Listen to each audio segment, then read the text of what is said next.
آپ کو ایک واقعہ سناتے ہیں۔ سلیمان علیہ السلام کو اللہ نے انسان، جنات، ایون کہ چرند پرند پر بھی حکومت عطا کی تھی۔ ہوا کو بھی ان کے لیے مسخر کر دیا تھا، ان کا دربار لگتا، دربار میں حاضری ہوتی تھی۔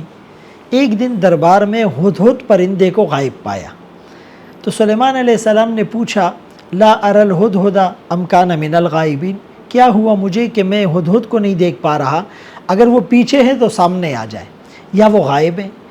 پھر کہا لأعذبنہ عذابا شدیدا، کہ میں اس کو سخت عذاب دوں گا، او لأذبحنہ، ذبح کر دوں گا، او لیأتینی بسلطان مبین، یا کوئی ویلڈ اور معقول ریزن لے کر آئے گا۔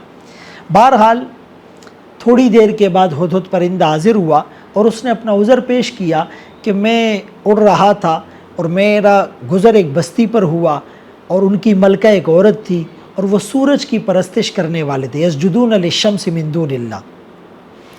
تو سلیمان علیہ السلام کو بڑی فکر ہوئی، چونکہ ایک نبی وہ انسانیت کی فکر کرتا ہے اور ان کو راہ راست پر لانے، صراط مستقیم پر چلانے کے لیے وہ ہر وقت فکر مند رہتے ہیں۔ تو سلیمان علیہ السلام نے اس ملکہ بلقیس کو خط لکھا کہ انہ من سلیمان و انہ بسم اللہ الرحمن الرحیم اللہ تعلوا علیہ واتونی مسلمین، کہ تم سرکشی نہ کرو اور فرمانبردار تابعدار ہو کر آ جاؤ۔ وہ پورا واقعہ تو الگ ہے، کس طرح وہ آئی اور اس کے تخت کو لایا گیا، لیکن میں جو پوائنٹ سمجھانا چاہ رہا ہوں کہ ہدہد پرندہ تھوڑی سی دیر کے لیے غائب ہوا، سلیمان علیہ السلام کو فکر ہوئی، اور فکر ہونے کے بعد کہا اگر معقول عذر نہیں ہوگا تو اس غفلت پر اس کو سزا دی جائے گی، اس کو پنش کیا جائے گا۔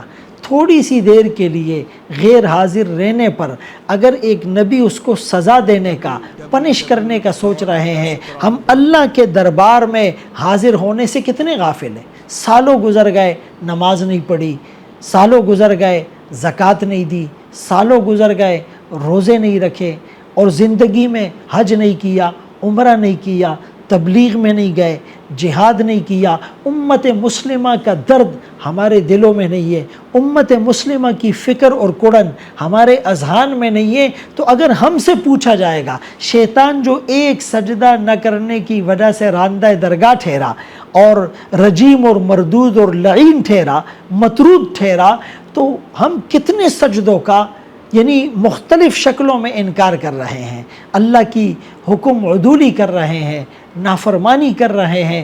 لہٰذا اپنی زندگی کا جو مقصد ہے، اور اس زمین پر انسان کو اللہ نے اپنا نائب بنایا ہے، اپنا خلیفہ بنایا ہے، اور ختم نبوت کے طفیل امر بالمعروف اور نہی عن المنکر اس امت کا فریضہ ہے، آپشنل کیس نہیں ہے۔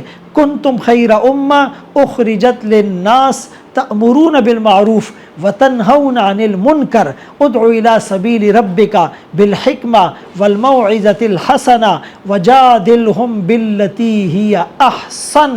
یہ تمام آیات اس امت کو جھنجھوڑ رہی ہے، غفلت میں ڈوبے ہوئے اس امتی کو بیدار کرنے کی کوشش کر رہی ہے۔ لہٰذا اٹھیے، امر بالمعروف نہی عن المنکر کیجئے، ختم نبوت کے لیے اپنے آپ کو پیش کیجئے۔ اللہ تعالی ہم سب سے دین کا کام لے۔ سوشل میڈیا پر سب سے قدیم اور سب سے ریلائبل برانڈ درسقرآن.com